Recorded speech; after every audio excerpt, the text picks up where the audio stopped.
안녕하세요. 오늘도 사연살롱을 찾아주셔서 감사합니다. 저는 현재 초등학교에 다니는 딸아이를 혼자 키우고 있는 30대 여성입니다. 요즘 부쩍 많이 큰 딸아이를 보면 이상하게 제 어릴 때 모습이 자꾸만 떠올라요. 저도 어려운 것도 모르고 참 순수한 아이였거든요. 그런데 긴 결혼 생활은 아니었지만 이상한 사람들이랑 엮여 고생을 직살나게 하다 보니 성격이 좀 많이 변했는데, 이런 걸 보면 환경이라는 게 사람한테 미치는 영향이 정말 큰 것 같더라고요. 그리고 우리 딸만큼은 지금의 낙천적인 성격을 할머니가 될 때까지 꼭 지켜주고 싶은 마음이 간절한데, 아직도 저 조그마한 아이가 이 험한 세상을 어찌 살아낼 수 있을까 걱정이 태산입니다. 자식 가진 부모 마음이 다 이런가요? 아이가 없을 때는 세상 무서울 것도 없던 저였는데 아이를 낳고 무서운 게 너무 많아졌어요. 그리고 부모가 되면 부모님의 마음을 안다고 저도 이제 저희 부모님 마음을 조금이나마 알 것 같은데요. 저는 그것도 모르고 혼자 그렇게 잘난 척을 하고 까불었더라고요. 특히 사춘기 때는 엄마랑 정말 많이 부딪혔는데, 그때는 생각도 짧고 그 짧은 생각마저도 제 중심적인 사고라 그냥 엄마가 괜한 잔소리로 저한테 시비를 건다고 생각했어요. 그런데 제가 엄마가 되어보니 알겠는데, 세상에 자기 딸한테 시비를 거는 엄마는 없다라는 겁니다. 그리고 그 잔소리에 얼마나 많은 사랑과 걱정이 가득한지 이제야 알 것 같은데요. 저희 딸도 이런 제 마음을 알려면 한참 남았겠죠. 그리고 반대로 자기 아들을 위하는 마음이 지나쳐 넘지 말아야 할 선을 넘는 시부모님이 있었는데, 하필이면 재수없게도 제가 그 사람들의 며느리였어요. 남편은 따지고 보면 그다지 유복하게 자라지도 못했고 능력이 아주 뛰어난 것도 아니었는데, 시부모님이 아들 덕을 그렇게 바라시더라고요. 뭐 자기가 자기 아들 덕 바라는 거야 제가 뭐라고 할 수는 없는데, 문제는 며느리를 자기 아들이랑 세트로 생각한다는 거였어요. 시부모님은 저한테 받는 대접을 자기 아들에게 받는 걸로 착각하셨거든요. 아니, 오히려 자기 아들이랑 결혼한 제가 응당 자기들한테 무한한 도움과 대접을 해드려야 한다고 생각하셨는데, 당연히 부딪힐 수밖에 없었죠. 세상 그런 천지 그런 대접을 받고 살 며느리가 몇이나 되겠어요.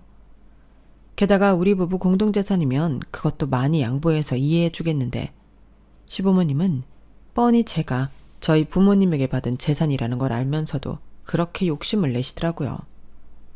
마치 무슨 날강도를 보는 것 같았는데, 남편도 그 밥의 그나물이라고 똑같은 인간이었어요.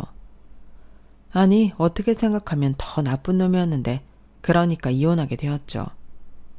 남편이랑은 20대 후반에 만나 딱 30에 결혼했어요. 그리고 저희 부모님은 제가 결혼할 때 아빠의 직업상 캐나다로 이민을 가게 되었는데요. 오빠도 유학을 하다 외국 생활이 더 맞다며 캐나다에서 카페 사업을 하고 있었어요. 거기에 경사스럽게도 새언니가 바라던 아기를 낳았는데, 언니 친정은 한국이라 도움받을 것도 없고 겸사겸사 저희 엄마가 아기도 봐주고 향수병에 걸려 힘들어하는 새언니도 돌봐주고 싶다고 고민 끝에 결심을 하신 거였어요. 그게 아니었으면 엄마는 한국에 남고 아빠만 캐나다로 가실 예정이었는데, 제가 또 결혼을 한다고 하니 마음을 정하셨다 하더라고요. 너도 시집가면 네 남편이랑 잘 살 테고 그럼 엄마 찾는 일도 많이 없을 텐데, 그러면 엄마는 네 새언니 챙기러 가고 싶다. 애가 타국에서 얼마나 힘들겠니? 우리 아들 하나만 믿고 그 먼 곳에서 사는데 엄마라도 좀 챙겨야지. 네 아빠도 혼자 보내기는 좀 불안하고. 우리 딸, 엄마 캐나다 가도 괜찮지? 이렇게 말씀하셨는데요. 솔직히 서운하지 않았다면 거짓말이지만 그때는 남편이 너무 좋았기 때문에 엄마 마음이 그렇다면 그러라고 했어요.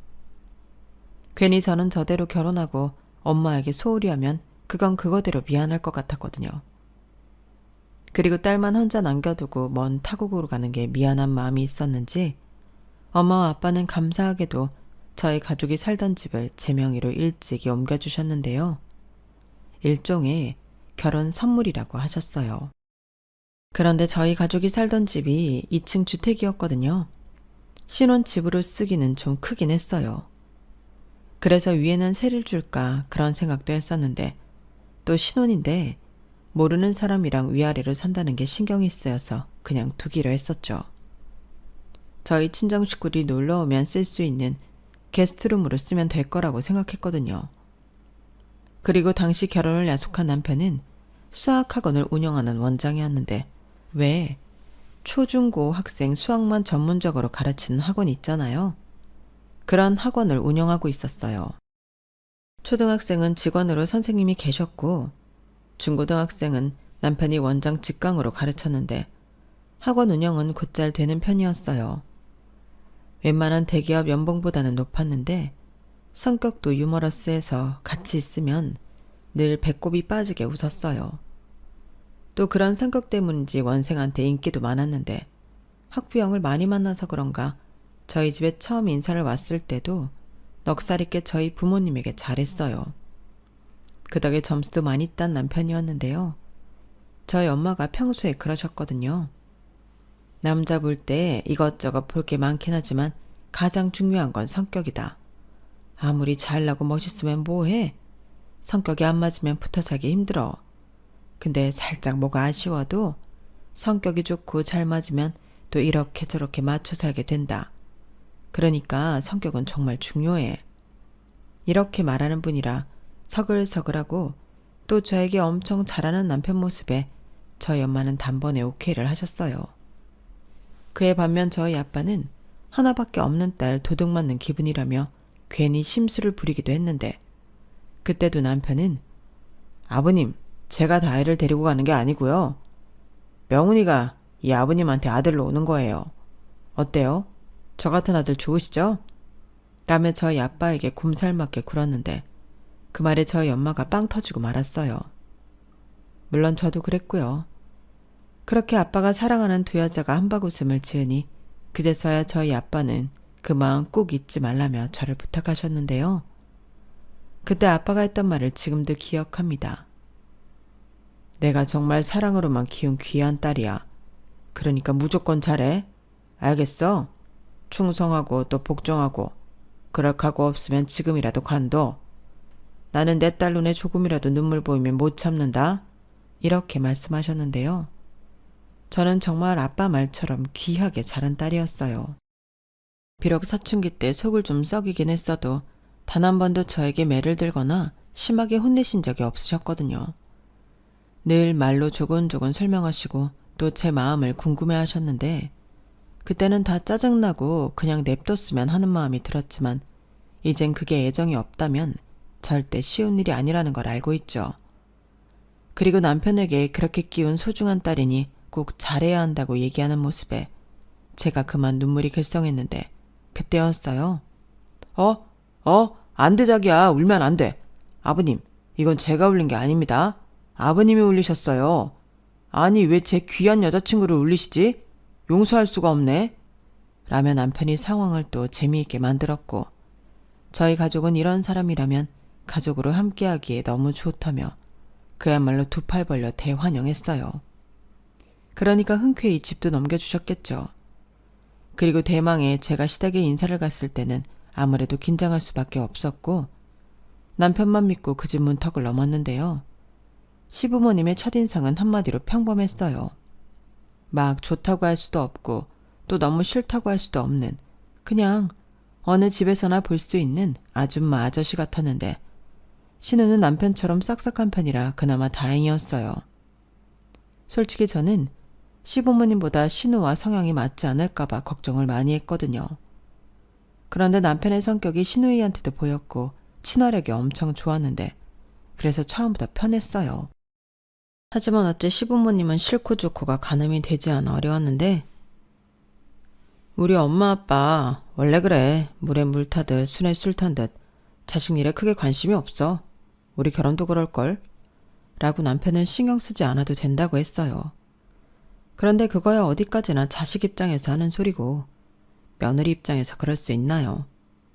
그래서 저는 뵐 때마다 제가 보여드릴 수 있는 최선의 모습을 보이려 노력했는데 그러자 시어머님이 저를 좀 편하게 보기 시작하셨어요. 말도 많이 붙여주시고 부모님이 모두 해외로 간다는 것에 마음도 써주셨는데 남편도 놀라더군요. 나는 우리 엄마 저렇게 많이 표현하는 거 태어나서 처음 본다. 나나 지은이한테 보여준 적 없는 모습이야. 우리 엄마 자기 엄청 마음에 드나 보다. 그거 봐. 이 세상에 자기 싫어하는 사람 없다니까. 만약에 있어도 그 사람이 100% 이상한 거지. 이렇게 설레발까지 치며 자기가 더 좋아했는데요. 그렇게 저희는 결혼했어요. 결혼식 비용은 반반씩 했고 제명이 집에서 생활하면 되니 남편이 혼수를 했는데 조금 인테리어를 바꾸고 새 살림살이가 들어오니 집이 새롭게 보이더군요. 그 집에서 제가 10년 넘게 살았는데 완전 환골탈태를 한 것처럼 보였어요. 그만큼 저는 설레는 마음으로 신혼을 시작했고 처음 1년은 행복 그 자체였죠.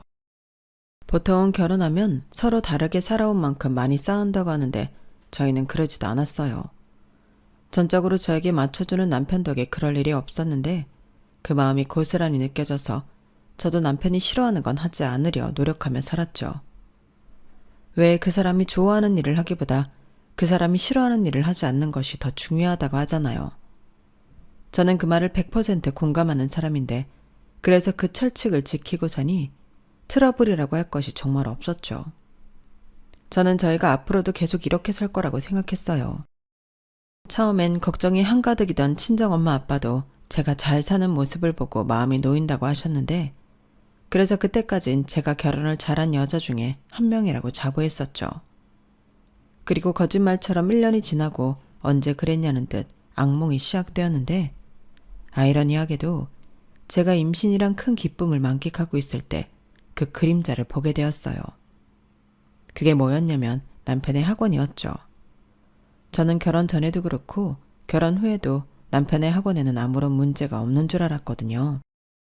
그런데 이미 하얀 곡선을 그린 지는 결혼 전부터였고 학원 유지한다며 빚도 많았는데 그걸 몰랐어요. 남편은 전혀 내색을 하지 않았거든요. 그리고 결혼 전부터 저희 두 사람은 각자 하는 일에 크게 터치하지 말자고 얘기를 자주 한지라 관심이 없었다기보다 상대를 믿고 맡겼어요. 그런데 제가 그렇게 믿고 있던 사이 남편은 학원을 접을 수 없다는 일념에 강사도 늘리고 오래된 상가 건물 인테리어에 마케팅 용품까지 만들어 무리한 홍보를 한 듯 했는데 그게 다 빚이었다 하더군요. 심지어 시부모님 살고 계신 건물 담보로 돈까지 땡겼었다고 했는데 그 이자도 제대로 내드리지 못해서 결혼하고 1년이 지나 제가 출산을 앞둘 때 경매로 넘어가게 되었어요. 저는 상황이 이렇게 될 때까지 왜 아무 말도 하지 않았냐고 처음으로 남편에게 화를 냈고 남편은 어떡하든 자기가 잘하고 싶은 마음에 버텼다고 하더라고요. 그러면서 신용대출은 물론이고 갖다 쓸 수 있는 돈은 전부 다 갖다 썼고 이제 손도 못 대는 지경에 이르니 남편이 저에게 이실직고했어요. 도와달라는 거였죠. 하지만 저라고 그런 큰 돈이 있을 턱이 없고 남편은 처음에 우리가 살고 있는 집을 팔고 시댁 경매를 막아 거기에 들어가 생활하는 게 어떠냐고 했는데 그건 제가 절대 용납할 수가 없었어요. 저희가 살고 있는 집은 제 명이긴 했어도 친정 부모님이 해주신 집인데 결혼한 지 얼마나 됐다고 홀랑 팔아버리다니 그것만은 하고 싶지 않다고 딱 잡아 거절했어요. 그러자 남편은 그럼 어떡하냐고 짜증을 내더니 그럼 시댁은 경매로 넘어갈 테고 하는 수 없이 저희 집에 2층 시댁 식구들을 살게 할 수밖에 없다고 했는데 제가 인상을 팍 쓰자 남편이 한숨을 푹 쉬더니 이렇게 말했어요. 미안해. 내 잘못인 거 나도 인정. 그래도 내가 잘해보려고 발버둥 치느라 그런 거니까 너무 뭐라고 하지 마라. 한 3년 정도만 참아줘. 그럼 내가 어떡하든 우리 식구들 지낼 수 있는 집 마련할 거고 빚도 내가 벌어서 갚을게. 실망시켜서 정말 미안해. 남편은 잔뜩 풀이 죽어 저한테 저렇게 말하고 한동안 옥상에서 내려오지 않았어요. 화를 삭히는 건지 아니면 마음을 달래는 건지 그 뒷모습을 보는데 짠하긴 하더라고요. 그리고 한결 마음을 가라앉히고 저는 남편한테 향후 어떻게 할 건지 계획이 있긴 한 건지 물어봤는데요. 남편은 차분한 어투로 저에게 상세하게 자신의 계획을 얘기해줬어요. 우선 학원은 내 후배가 넘겨받기로 했어. 물론 내가 그동안 들인 돈을 다 받을 수는 없고 헐값에 넘기는 거긴 한데 그럼 일단 내 앞으로 달린 신용대출은 정리할 수 있을 것 같아. 그리고 후배한테 얘기해서 부원장으로 월급 강사하라고 했는데 예전 같지는 않겠지만 고정 수입이 있으면 금방 내가 말한 대로 우리 엄마 아빠 지낼 곳 마련할 수 있어. 이렇게 얘기를 하는데 저는 그럼 학원 정리한 돈으로 일단 시댁 경매를 막아보는 게 어떠냐고 했죠. 그러자 남편은 바로 그러더라고요. 나도 당연히 그게 되면 그렇게 하지. 근데 액수가 너무 커서 그건 좀 힘들 것 같아. 그리고 내 신용이 계속 불량이면 내가 어디 가서 일도 할 수 없잖아. 엄마 아빠한테는 죄송한데 우선 이게 최선이야. 아니 아무리 그래도 어떻게 갑자기 시부모님을 모시고 살아? 왜? 1, 2층 나눠져 있으니까 그래도 계속 부딪히지는 않잖아. 그리고 이건 우리 엄마 생각인데 자기 애기 낳으면 장모님도 한국에 없는데 엄마 도움 받을 수 있으면 좋지. 안 그래도 우리 엄마는 왔다 갔다 할 생각이었는데 우리가 1, 2층 살면 더 편하고 좋지. 뭐? 어머니한테 나 몸조리 해달라고 했어? 내가 아니고 엄마가 그렇게 생각한다고. 자기 조리원 다녀와서도 몸조리 하고 싶다고 했잖아. 그래서 집에 오는 도우미 부른다고 하지 않았어? 근데 내가 알아보니까 그 도우미는 집안일을 해주는 것 같지는 않던데. 근데 우리 엄마는 다르지. 애도 봐주고 밥도 해주고 청소도 해주고 다 해줄 텐데 뭐하러 남의 손을 빌려? 말이 쉽지. 친정엄마도 아니고 시어머니한테 어떻게 그걸 다 부탁해. 그리고 비용은? 시어머니가 원해서 오시는 것도 아니고 자기 때문에 집 날리고 오시는 건데 돈이라도 넉넉히 드려야 할 거 아니야. 그건 내가 알아서 할게. 그러니까 자기는 불편하다고 생각하지 말고 도움 받을 수 있다고 생각해. 이런 상황에 내 입으로 이렇게 말하는 것도 웃기지만 좋게 생각하면 장점도 많잖아. 자기 육아휴직 쓰기 눈치 보여서 스트레스 받는다며. 근데 우리 엄마가 있으면 그 육아휴직 안 써도 되지. 그래도 그렇게 해도 되는 거야? 자기 생각이지. 어머니 생각은 안 물어봤잖아. 우리 엄마는 첫 손주인데 당연히 그렇게 해주지. 그건 나만 믿어. 저는 남편의 말에 생각이 복잡해졌어요. 그리고 이러니 저러니 해도 시부모님 집에 경매를 막을 길이 없는 것 같았고 꼼짝없이 1, 2층 분리가 되었다고 하지만 시댁 가족들을 데리고 살아야 할 것 같았는데 신호가 그러더라고요. 오빠가 전에 그랬어요. 내가 우리 집 날아가면 어쩌려고 집담보를 하냐고 막 뭐라고 했더니 모시고 살면 된다고 큰소리 뻥뻥 쳤다니까요. 나는 솔직히 언니 집에 가서 객식구를 살고 싶지 않았거든요. 그럼 좋은 사이도 멀어지지. 저는 신우 말을 듣고 남편이 괘씸했어요. 그러니까 우리 집을 믿고 시댁집을 건드린 거니까요. 그리고 그런 스트레스 때문인지 2주나 빠르게 아이를 출산하게 된 저는 부랴부랴 출산휴가를 썼는데요. 한참 진행 중이던 프로젝트가 있어서 회사에서 눈치를 엄청 주더군요. 아이가 나오는 건 제가 어찌할 수 있는 게 아닌데 왜 하필 지금 애가 나오냐고 제 위 남자 부장님이 볼멘 소리를 했어요. 그 말을 듣는데 어찌나 서럽든지 울면서 진통을 했는데 그래서 어쩔 수 없는 상황을 받아들이기로 마음먹었죠. 저는 절대 회사를 그만두고 싶지 않았거든요. 그래서 이렇게 된 거 시어머니 찬스 좀 쓰고 3년 뒤 시부모님 나가시면 아이는 어린이집에 보낼 계획을 세웠는데 피할 수 없으면 즐기라고 그렇게 마음을 먹으니 불안했던 출산 직후가 조금은 마음이 놓였어요. 시어머니는 평생 전업주부로 사셨는데 아무래도 믿을 수 있을 것 같았거든요.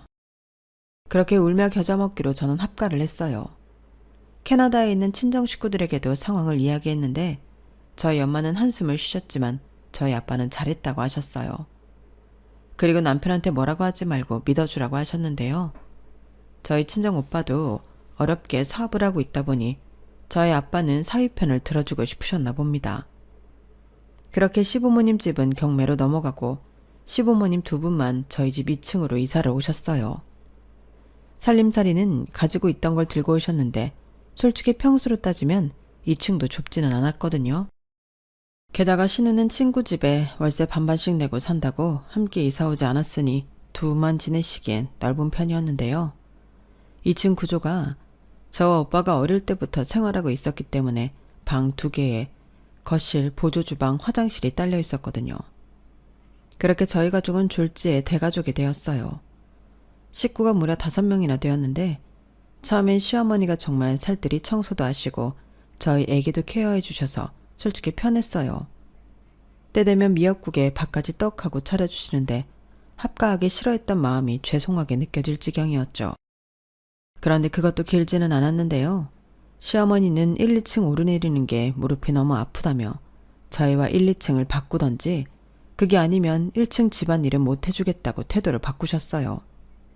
그런데 1층은 아무래도 거실이 더 넓고 주방에 테라스 발코니까지 있다 보니 내어드리고 싶지 않았는데요. 그러자 시어머니는 정말로 손을 똑 하고 떼시더라고요. 심지어 저희 아이 봐주시는 것도 하기 싫어하셨는데 그러면서 남편 말과 다르게 제가 시어머니 눈치를 보는 일이 생겼어요. 아무래도 저는 아이를 부탁하고 복직을 하고 싶다 보니 제가 약자였는데 그리하여 애만 봐주시라 집안일은 제가 하겠다 이렇게 되었죠. 그런데 식구가 5이잖아요. 5 식구 밥 차리고 설거지하고 빨래하고 그게 아무리 조리원에서 몸조리를 하고 왔다고 해도 몸이 아팠고 저는 이러다가는 병원비가 더 많이 나갈 것 같아 일주일에 한 번은 도우미 아주머니를 부르기로 결심했죠. 친한 친구가 도우미 아주머니가 월요일마다 오시는데 그날 대청소해 주시고 반찬도 넉넉히 만들어주고 가신다고 했어요. 그럼 남은 요일은 그 반찬들로 잘만 버티면 된다며 팁을 주는데 그 도움이라도 받아야겠다고 생각했어요. 제가 너무 힘들고 아쉬웠으니까요. 그런데 그걸 보고 시어머니가 난리가 나셨어요. 너는 돈이 어디서 막 샘솟니? 너나 나나 집안에 여자가 2이나 있는데 무슨 돈을 써서 사람을 부려? 라고 하시며 반대하셨는데 그때부터 시어머니와 갈등을 빚게 되었죠. 솔직히 이렇게 된 데는 시어머니가 힘들어서 못하겠다고 하신 영향이 컸잖아요. 그리고 저는 당장 출산 휴가가 끝나 복직을 해야 하는 입장이었기 때문에 다른 방법이 없다고 강하게 말씀을 드렸더니 시어머니도 더는 아무 말씀 못 하셨어요. 그러니까 제가 돈 쓰는 건 싫지만 자기가 해준다고 하기는 또 싫으셨던 거죠. 그리고 어이없게도 제가 복직하고 2달 정도가 되어갈 시점에 애기 보는 것도 힘들다며 요즘은 어린이집에 영화반이 있지 않냐고 얘기를 꺼내셨는데요. 그때는 어이가 없다 못해 화가 났어요. 언제는 자기가 2층에서 애를 봐주실 수 있다고 하더니 이제 와서 자기가 힘들다고 어린이집 타령을 하는 게 말이나 되는 소리예요? 그래서 저는 남편에게 눈치를 줬죠. 나는 무조건 새돌은 보내고 어린이집에 보내고 싶다고 했는데 그때 남편도 중간에서 죽겠다는 얼굴을 했어요. 자기 부모님 집도 날려먹어 죄인인데 마누라 눈치에 자기 엄마한테 싫은 소리를 해야 했으니 힘들다는 거였죠. 그러니 슬쩍 저에게 이해를 해주면 안 되겠냐고 헛소리를 하기 시작했는데 저는 이놈 잘 걸렸다. 화가 폭발했어요. 이것 봐. 왜 말이 전이랑 달라져? 나한테는 자기 엄마가 우리 애 봐줄 거니까 염려하지 말라며. 걱정 없이 복직하면 된다고 큰소리 쳐놓고 이제는 나더러 이해를 해달라고? 우리 애 아직 돌도 안 됐어. 애 보는 거 힘들다고 집안일도 나한테 떠미셨는데 이젠 애 보는 것도 힘들다고 하시면 어머니는 그럼 이 집에서 뭐 하실 건데? 우리 엄마가 애 봐주러 온 건 아니잖아. 우리 엄마 입장도 좀 헤아려 달라는 거야. 어차피 새돌에 가나 지금 가나 어린이집은 보낼 거고 조금 빨리 가는 것 뿐이잖아. 주변 형한테 들어보니까 요즘 어린이집 진짜 잘 되어 있대. 그리고 오히려 늦게 어린이집 가면 적응도 늦고 애만 고생한다 하더라. 뭐라고? 자기는 저 말도 못하는 애를 벌써 시설에 맡기고 싶어? 아니 애 아빠가 어떻게 그래? 나는 싫어. 그거 아니시면 월세라도 얻어서 당신 부모님 분가시켜드려. 임다혜, 너 진짜 너무한 거 아니냐? 아무리 그래도 어떻게 나이 많은 부모를 내보내라고 할 수가 있어. 언제는 3년만 기다리라며. 설마 그것도 말 바꾸는 거야? 평생 여기 계시는 거냐고. 그건 아니지만 내가 번듯한 집이라도 얻어서 거처로 옮겨드리는 거지. 이렇게 하는 건 내쫓는 거잖아. 몰라. 나도 억울하고 힘들어서 그래. 나도 복직한 지 얼마 안 돼서 힘들어 죽겠는데 이게 뭐냐고. 그럼 자기가 회사를 그만두고 애를 봐. 육아수당 뭐 그런 거 나오잖아. 자기가 애 보고 살림하면 평화롭게 끝날 일 아닌가? 내가 주말에 투잡이라도 뛰어서 돈 더 벌어올 테니까 자기가 회사 관둬. 뭐라고? 저는 남편의 말에 기함을 했어요. 내가 왜 잘 다니던 회사까지 그만두고 시부모님 수발을 들어야 하냐고 고래고래 따지고 들었죠. 그러자 그 소리가 2층까지 올라갔는지 시부모님이 내려오셨는데 무릎이 아파 1층으로 못 내려오겠다는 시어머니가 시아버님보다 더 빠르더라고요. 그리고 무슨 일인지 묻지도 않고 저에게 다짜고짜 너는 왜 네 남편한테 소리를 지르냐? 밖에서 힘들게 일하고 왔는데 마누라가 비위를 잘 맞춰줘야지. 어디서 큰 소리야? 라며 저를 나무라셨는데요. 정말 어이가 없었죠. 누구 때문에 저희가 부부싸움을 벌이는 건데요. 그리고 자기 아들만 밖에서 힘들게 일했나요?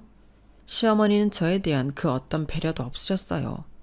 그건 시아버님도 마찬가지셨는데 꼭 저한테만 이것저것 시키셨거든요. 그래서 제가 힘들어 남편에게 좀 하라고 밀기라도 하면 어허, 어디 남자한테 심부름을 시켜? 나는 너한테 시켰다. 이러시면서 며느리라고 저만 부려먹었는데 아니, 며느리 집에 얹혀 사시면서 이러는 건 또 무슨 경우죠? 이래서 신우말처럼 같이 살면 사이만 나빠진다는 것 같았는데 후회해도 때는 늦었어요. 그러니 시부모님은 시부모님대로 남편은 남편대로 미워 죽겠는 날들이 이어졌는데 그러던 중 저희 엄마가 외갓집 행사로 잠깐 귀국해 저희 집에 며칠 계시게 되었어요. 그러면서 온 김에 며칠 계시다 가시겠다며 1층에서 저희 부부와 함께 지내셨는데 시부모님은 그게 많이 불편한 모양이었죠. 하지만 대놓고 뭐라고 할 수가 없으니 2층에서 잘 내려오지도 않고 당신들 땅에는 시위라도 하듯 비협조적이었는데 저희 엄마는 오히려 그러면 당신이 2층에 올라가 집 여기저기를 살피며 원주인의 면모를 보이셨어요. 어머, 여기 왜 이렇게 곰팡이가 생겼지? 제가 지날 동안은 한 번도 이런 일이 없었는데? 사부인, 환기 잘 안 하세요? 곰팡이 있으면 건강에도 안 좋은데 관리를 좀 하셔야죠. 이렇게 저도 못하는 참견을 하셨는데 그러면 시어머니는 아, 네, 그래야겠네요. 저는 잘 몰랐어요. 라며 떨떠름한 얼굴이 되셨고 시아버님은 그 자리에 있지도 않으셨어요. 그러면서 니네 엄마는 언제 다시 캐나다 가냐고 그날만 손꼽아 기다리셨는데 마음 같아서는 엄마더러 아예 눌러 앉으라 하고 싶더군요. 그만큼 저희 엄마가 있을 때랑 없을 때 시부모님 태도가 달랐거든요. 아무래도 저에게 함부로 하지 못하니 그런 점도 좋았는데요. 남편은 남편대로 오랜만에 온 장모한테 잘 보이려 가진 알랑방귀를 뀌었어요. 그러자 시부모님은 또 그것도 못마땅한 듯 보이셨는데 그러다가 자기들이 아들 부모인데 계속 그렇게 저자세로 있는 것이 짜증이 났는지 은근 저희 엄마에게 아우 여기는 걱정하지 마세요. 어차피 애들 주신 거잖아요. 그리고 바깥 사돈도 혼자 계시면 외롭고 힘드실 텐데 딸 걱정하는 마음을 잘 알겠지만 캐나다 다시 가셔야 하는 거 아니에요? 여기는 저희가 있으니 아무 걱정하지 마세요. 라고 반격을 꾀하시더군요. 솔직히 그때는 좀 웃겼어요. 아무리 저희 부모님이 집을 넘겨주긴 했지만 저런 말을 듣고 있으면 기분이 안 좋을 걸 모르셨을까요? 그래서인지 저희 엄마는 저희 남편은 원래 혼자 잘 있어요. 그리고 아들이랑 며느리도 있는걸요. 여기 집이 좁은 것도 아니고 설마 제가 있는 게 불편하신 건 아니시죠? 오랜만에 와서 그런가 편해서 가고 싶지가 않네요. 옛날 생각도 많이 나고요. 저랑 남편이 이 집 사려고 엄청 노력했거든요. 뭐 하나 저랑 저희 남편 손이 안 닿은 곳이 없어요. 옥상 평상은 저희 남편이 만든 건데 거기에도 추억이 또 얼마나 많은지. 저는 이 집 저희 딸이 오래오래 살았으면 좋겠습니다. 라며 시어머니 심기를 건드리는데 최선을 다했는데 아, 이게 말로만 듣던 기싸움이구나 싶었어요. 그리고 저희 엄마는 팔은 안으로 굽는다고 그렇게 예뻐하던 사위에게도 불만이 많으셨는데요. 결혼하고 학원도 폐업하고 시부모까지 끌고 들어와 저 불편하게 하고 있으니 예뻐 보일 턱이 없었어요. 그러면서 아무리 생각해도 열받네. 아니 어떻게 내 집에서 너 시집살이를 시킬 수가 있어? 무슨 이런 경우가 있냐고. 그래서 네 시부모님은 언제 나가시는데? 저러다 아예 눌러앉으면 어쩌려고 그래. 내가 너 그렇게 살라고 네 아빠한테 명의 네 앞으로 옮겨주라고 한 줄 알아? 저한테도 불만을 늘어놓으셨는데 오죽 속상하면 엄마가 저한테까지 이러실까 마음이 아프더군요. 전 같으면 내가 힘들지 엄마가 힘드냐고 뭐라고 했을 텐데 그때는 엄마 마음이 너무 잘 보였어요. 그래서 화도 못 내고 연신 미안하다고 얘기만 했는데 그럼 또 엄마는 네가 뭐가 미안해? 네가 잘못한 게 뭐가 있다고 하시면서 눈물까지 글썽였고 정 힘들면 캐나다로 넘어오는 것도 생각해보라고 하시더군요. 그리고 저희 엄마는 출국 날짜에 맞춰 캐나다로 돌아가셨어요. 그날을 생각하면 지금도 마음이 무거운데 저는 아쉬움에 눈물바람이었고 시부모님은 이제야 홀가분하다며 잔치를 벌이셨죠. 그리고 그동안 쌓아놓았던 것을 본격적으로 화풀이를 하고 싶었던 건지 급기야 생각지도 못한 집 명의까지 들먹이면서 기겁할 소리를 하기 시작하는데 그게 제 이혼의 결정적인 이유였어요.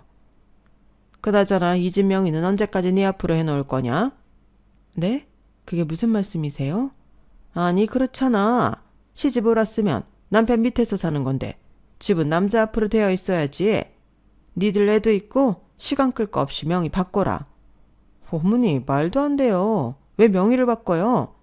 이 집은 저희 친정 부모님이 저한테 주신 거예요. 어머 얘 좀 봐. 그래 너한테 줬지.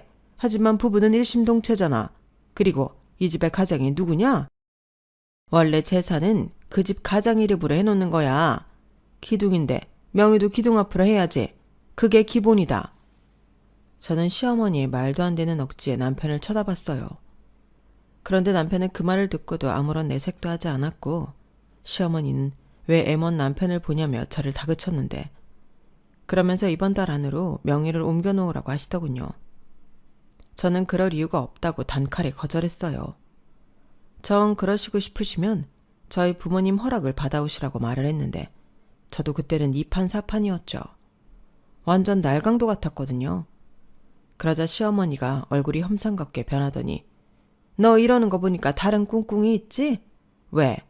내 아들이 벌어오는 돈 빼돌려서 네 앞으로 해놓을 생각이었냐? 라고 어이없는 소리를 하셨는데 저는 어머니야말로 무슨 꿍꿍이길래 명의 탈행을 하시냐고 대들었어요. 그러자 더 이상 듣고 있을 수만은 없다고 생각하셨는지 시아버님이 나서셨는데 누가 부부 아니랄까봐 똑같은 소리를 하시더군요. 어디서 며느리가 시어른한테 눈 동그랗게 뜨고 대들어? 네 시어머니가 틀릴만한 것도 없구만. 뭔 토를 그렇게 다는 건데. 우리 아들이 자기 앞으로 되어 있는 게 하나도 없으니까 밖에서 기도 못 펴고 남 밑에서 빌빌거리는 거야. 아니 어떤 사내 새끼가 와이프 명의 집에서 길을 펴고 살겠어? 가장이 자기 위신이 서야 밖에서도 어깨 펴고 당당하지. 너 잔말할 것 없다. 시어머니 말 들어. 이 집 우리 아들 앞으로 돌려라. 저 소리를 들었을 때는 온몸이 분노로 벌벌 떨렸어요. 그래서 저는 곧장 남편에게 당신도 그렇게 생각해? 말을 좀 해봐. 내가 이 집을 자기 이름으로 왜 바꿔야 되는데? 자기가 뭘 한 게 있다고? 라고 따졌는데요. 그러자 시아버님이 어디서 하늘 같은 남편한테 함부로 하냐고 들고 있던 당신 핸드폰으로 제 앞에 던졌어요. 다행히 그 핸드폰에 맞지는 않았지만 충분히 저는 위협을 느꼈고 저는 이 뻔뻔한 사람들에게 확실하게 이 집에 대해 못을 박아야겠다고 생각했죠. 아버님, 남자면 가장이면 뭐 다 좋은 걸 몰아줘야 하나요? 그러면 잘하고 나서 얘기해야죠. 이 집이 원래 누구 집이었어요? 제가 이렇게 따져 물으니 그동안 잠자코 있던 시어머니가 저는 생각이 글러먹은 기집애라고 손가락질을 했어요. 저거 말하는 뻔세 좀 봐. 그러니까 네가 지금 내 아들을 네 밑으로 생각하고 있는 거지? 그러니 우리까지 싸잡아서 네 밑으로 보는 거지. 내가 그렇게 애보기 힘들다고 하는데도 돌까지 참으라며. 나는 뭐 네가 참고 애보라고 하면 애봐야 하는 사람이냐? 시부모 무서운 줄도 모르고 지 마음대로 하고 말이야. 어머니, 제가 언제요? 그리고 애기 문제는 다른 얘기죠. 어머니 원래 계시는 3년 동안 애 봐주시고 집안일 도와주신다고 하셨잖아요. 그래서 어렵게 합가 결정한 건데 중간에 말 바꾸시고. 그리고 지금도 그래요. 갑자기 진명의 얘기를 꺼내셔서 이 사달을 만드셨잖아요. 저 절대 명의 아무한테도 안 줘요. 자꾸 이러시면 저희 부모님한테 말씀드려서 다시 가져가시라고 할 거예요. 가만 보니 네가 니네 부모 등이 없고 까부는 모양이구나. 그래, 너는 집 주는 부자 부모 있다고 유세했다는 거지? 말이 나왔으니 하는 말인데 니네 엄마도 진짜 웃긴 여편네야. 나한테 곰팡이 어쩌고 하는 저희가 뭐야? 그러면서 뭐? 관리를 좀 하라고? 기가 막혀서 나 참. 그게 어디가 어때서요? 원래 주인이셨고 집 망가지는 거 속상하니까 할 수 있는 말이죠. 너 그 입 안 다물어? 사위가 얼마나 우습고 내가 얼마나 하찮아 보이면 그런 소리를 하냔 말이야. 있는 동안도 아주 지가 주인이고 나보다 위에 있는 사람이지. 뭐라고요? 지요? 어머니, 시끄러워. 나라님 없을 때는 나라님 욕도 하는데 네 엄마 없는 데서 네 엄마 욕도 못하니? 그게 지금 그 자식 앞에서 할 소리예요? 아니, 애당초 진명이 이 사람 앞으로 해주려고 여기 오신 거예요? 당신도 입이 있으면 말을 해. 왜 아까부터 아무 말도 하지 않는 건데? 설마 언감생심 그랬으면 좋겠다고 생각하고 있는 거야? 왜 나한테 그래? 내가 뭐라고 했어? 그냥 어른이 하는 소리 가지고 자기가 발끈하니까 일이 커졌잖아. 그래서 내가 잘못했다? 이런 상황이 왜 생겼는지 벌써 까먹은 건 아니지? 아이씨, 진짜 지긋지긋해. 그래, 나 때문이다. 내가 대역죄인이다. 됐냐? 꼭 남의 아픈 데를 쑤셔야 속이 시원하지? 저는 저만 궁지에 몰리는 이 상황이 못 견디게 힘들었어요. 처음부터 호의적이진 않았지만 그래도 저는 많이 참았는데 참은 대가가 이거라니 견딜 수가 없었어요. 그리고 자기 마음대로 제가 따를 생각이 없어 보이자 시아버님은 갑자기 자리에서 벌떡 일어나 냉장고를 열더니 소주를 가지고 와서 병째에 벌컥벌컥 들이키셨는데요. 그러고는 아무래도 우리가 며느리를 잘못 본 모양이야. 집안에 사람이 잘 들어와야 하는 건데 쟤 우리 집에 시집 오자마자 집도 경매로 넘어가고 이 꼴을 보고 사는 거잖아. 시부모를 개똥으로 알고 말이야. 그러니 당신 이제 제 딸 봐주지 마. 이딴 식으로 나오는데 왜 당신의 애를 봐줘? 누구 좋으라고? 라며 최후의 카드라고 생각하시는 저희 딸을 들먹이셨는데요.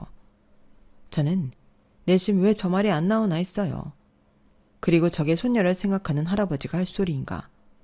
저 역시도 제 딸을 맡기고 싶지 않았는데 저도 그 부분은 할 말이 많거든요. 제가 퇴근을 조금이라도 늦게 하면 맨날 전화하셔서 그렇게 닥달하셨어요. 그리고 제가 퇴근하면 기다렸다는 듯 아이를 1층에 내려놓고 도망치듯 올라가셨는데 그런 시부모를 보며 저라고 마음이 좋았을 리가 없었죠. 그래서 시부모님이 아닌 다른 사람에게 아이를 맡겨야 하나 고민하고 있던 중이었는데 저딴 말을 들으니 내일 당장부터라도 시부모한테 아이 맡기지 않고 집 알아보시라고 내쫓고 싶었어요. 당신이 저희 딸이 무기라면 저는 집이 무기니까요. 저는 또 지지 않고 할 말을 다 했어요. 그럼 애 봐주신다고 받으시는 용돈 저도 못 드려요. 그리고 월세든 단칸방이든 집 구하시고요. 최대한 빨리 2층 비워주세요. 뭐야? 너 지금 우리더러 나가라는 거냐? 자기야, 이건 아니지. 아무리 화가 나도 그렇지. 어떻게 그런 소리를 우리 엄마 아빠한테 해? 왜 이제 와서 발끈이야? 지금까지 나 궁지에 몰리는 동안은 가만히 있었잖아. 그야 이럴 일이 아니니까. 이거 봐봐. 괜히 감정의 골만 커져서 문제만 키우고 여기에 나더러 나서서 뭐 어쩌라고. 진짜 비겁하다. 아가씨가 그러는데 자기가 시댁집 담보 잡고 돈 빌리면서 그랬다며. 여차하면 우리 집에서 같이 살면 된다고. 근데 나한텐 뭐라고 했어? 3년만 주면 자기가 다 알아서 한다고 했지? 그동안만 애기 부탁하고 집안일 도움받으면 된다고 나 구슬렸잖아.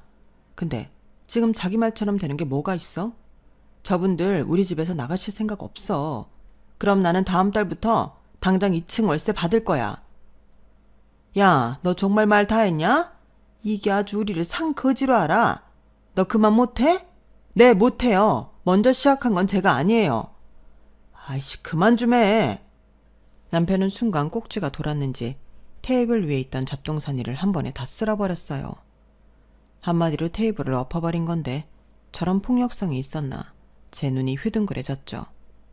하긴 제 앞에 핸드폰 던진 시아버님 밑에 섰었는데 못할 것도 없는 일이라 지금은 생각하지만 그때 너무 놀랐어요.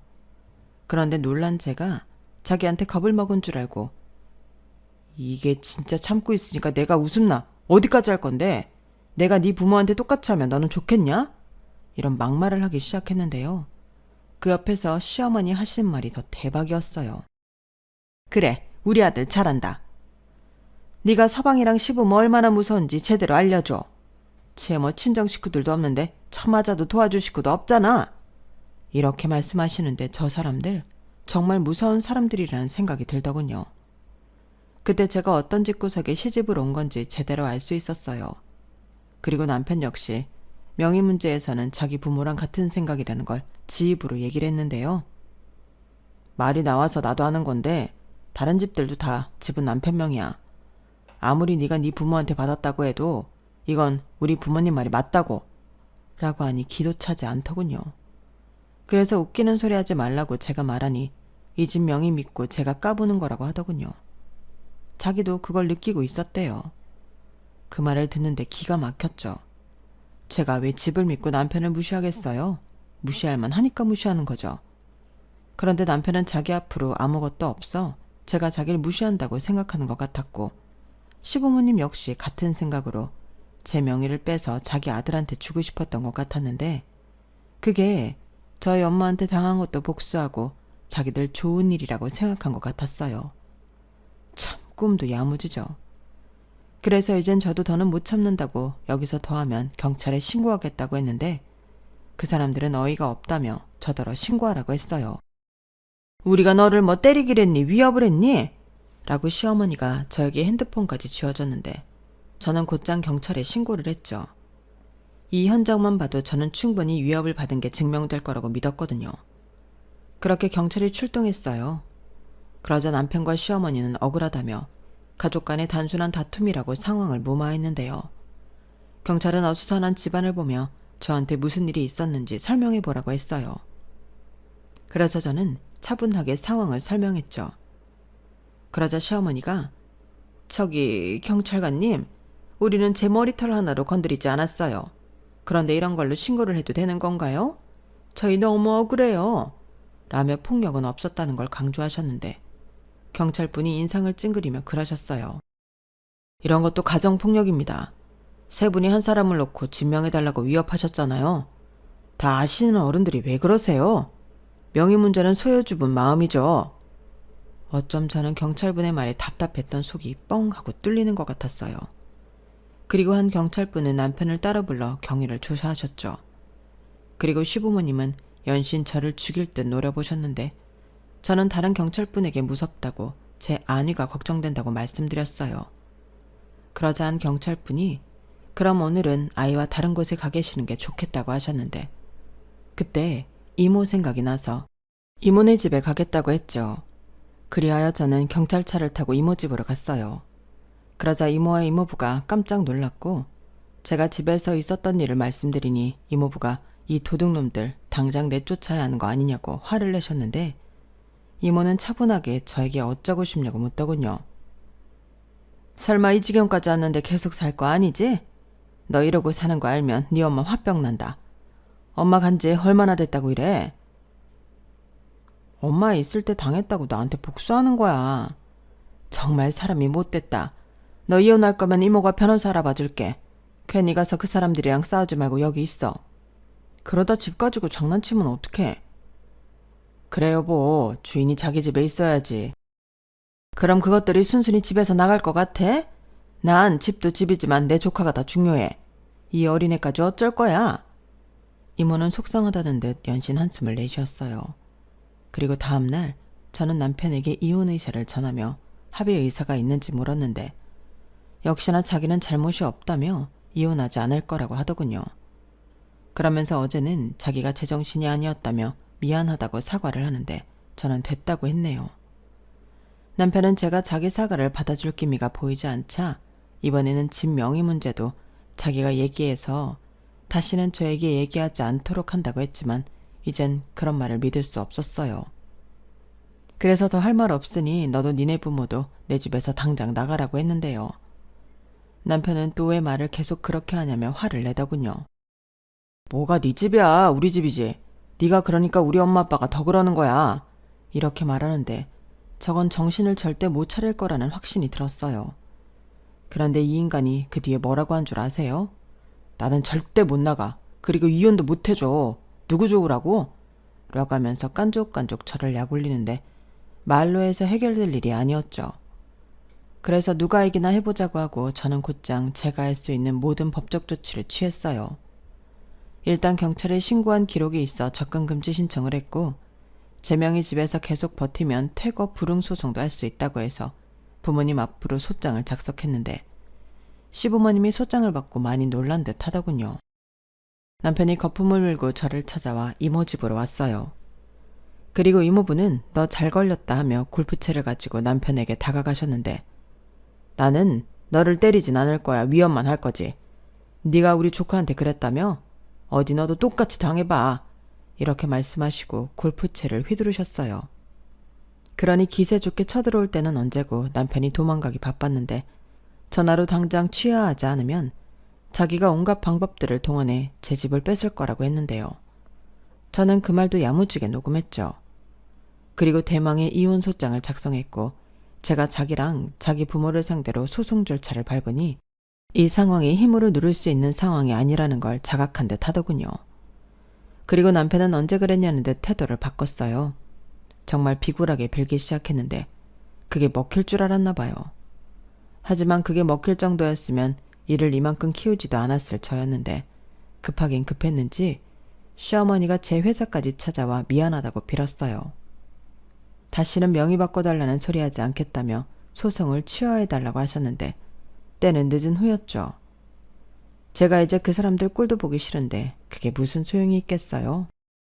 저는 이제 다 늦었다고 이러실 필요 없다고 말했어요. 그러자 시어머니는 제 바지가랑이를 붙들고 늘어지셨는데 이 사람들 정말 왜 이렇게까지 사람을 곤란하게 하는 건지 너무 짜증이 나더군요. 그리고 남편도 마찬가지였어요. 필사적으로 매달리는데 원하는 것만 얘기하면 자기가 다 들어준다고 하더라고요. 아니, 하라고 할 땐 딴소리 하는 건지 저는 하루 빨리 쪽내고 싶었어요. 그렇게 저는 조금의 틈도 주지 않고 이혼 소송을 밀어붙였고 남편은 제 마음을 돌려보겠다고 제 명의집에서 자기 부모님을 이사시켰더군요.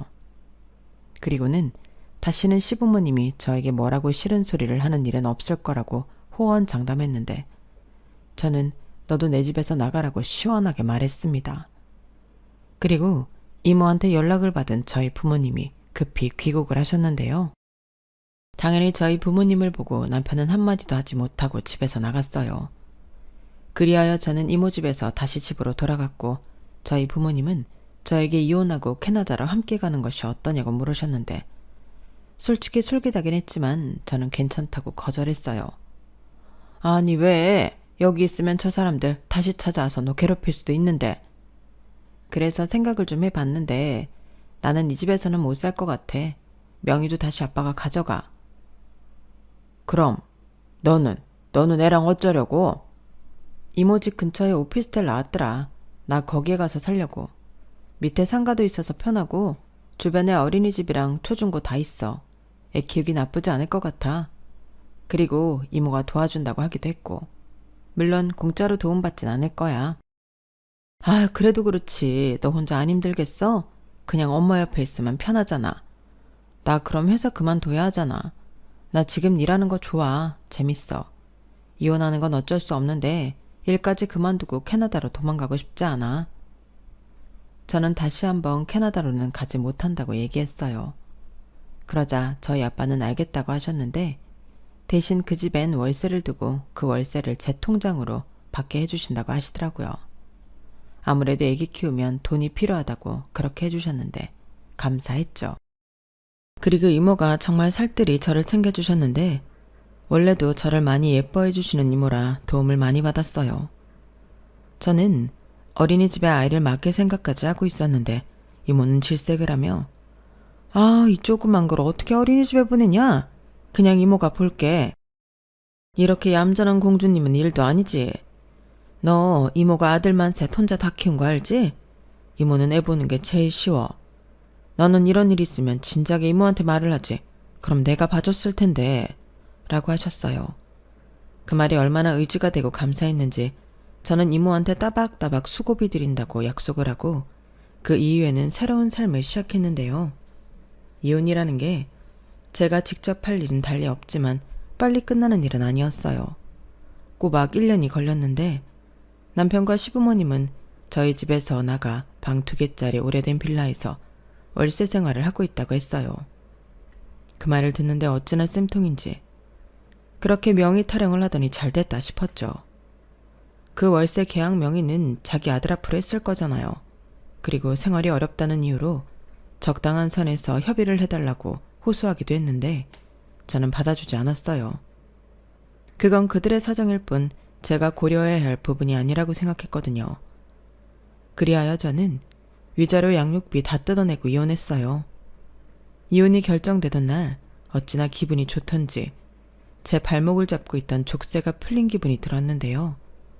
거꾸로 남편과 그 부모는 세상을 다 잃은 얼굴이었죠. 남편은 양육비라도 쫙 깎아보려고 개수작을 부렸는데 저는 그러기만 해보라고 그것도 다 법적 청구할 거라고 했는데 남편은 저더러 너무하다고 하면서 뒤에는 욕을 했어요. 저는 기분은 나빴지만 이제 남인데 그러거나 말거나 하면서 그 자리를 떠났고 현재까지 남편은 양육비를 단 한 번도 안 보내고 있네요. 저는 일단 그러라고 두고 있어요. 나중에 한꺼번에 청구해서 압류를 하든 강제 집행을 하든 제대로 또 한 방 먹여줄 계획을 하고 있는데요. 그러게 자기들 입장에서는 제가 글러온 복덩이일 텐데 왜 욕심을 부려 화를 자처하는지 살면서 내내 땅을 치며 후회하고 살았으면 좋겠네요. 저는 현재 여전히 이모 집 근처 오피스텔에서 딸과 함께 살고 있어요. 솔직히 이젠 제 딸인지 이모 딸인지 모를 정도로 이모 집에서 공주 대접받으면서 사랑 듬뿍 받고 지내는데 어느 날 저희 딸이 그러더라고요. 엄마는 일하는 게 제일 멋있어. 이모가 그러더라. 엄마 일 좋아하니까 마음껏 일하라고 냅두래. 그래야 돈 많이 벌어서 나 하고 싶은 거 다 시켜준다고. 그래서 나는 엄마 일하는 게 제일 좋아. 엄마 화이팅! 오래 일해! 이렇게 말하는데 좋아해야 하는 건지 서운해야 하는 건지 어린 시절 제 모습을 보는 것 같아 할 말이 없었습니다. 그리고 사랑스러운 딸을 보며 늘 맹세하는 저만의 약속이 있는데요. 저 맑고 사랑스러운 모습을 가능하면 평생 지켜주고 싶어요. 나중에 크면 엄마가 뭘 해줬냐고 자기 혼자 큰 줄 알겠지만 어쩌겠어요. 뭐 전 여전인데요. 그러니 나중에 서운할 때 두고두고 꺼내볼 수 있도록 지금 예쁜 모습을 많이 봐두려고 하는데 저도 저지만 앞으로 저희 딸의 미래엔 예쁜 꽃길만 가득했으면 좋겠습니다. 부모 마음이 다 그런 거잖아요. 다만 그 사랑이 삐뚤어져서 누구처럼 억지 부리는 그런 부모는 되고 싶지 않은데 저희 딸이 한 말처럼 오래오래 일해서 멋지고 능력 있는 엄마가 되어야겠습니다. 이상 제 사연은 여기까지였어요. 지금까지 제 사연 들어주셔서 대단히 감사합니다. 앞으로는 정신 더 바짝 차리고 열심히 살게요. 그럼 항상 하시는 일 모두 잘 되시길 바라며 저는 이만 물러가겠습니다. 안녕히 계세요. 여러분, 사연 댓글에 응원과 현명한 조언 부탁드려요. 좋아요와 구독은 저에게 큰 힘이 됩니다. 오늘도 좋은 일 가득하세요.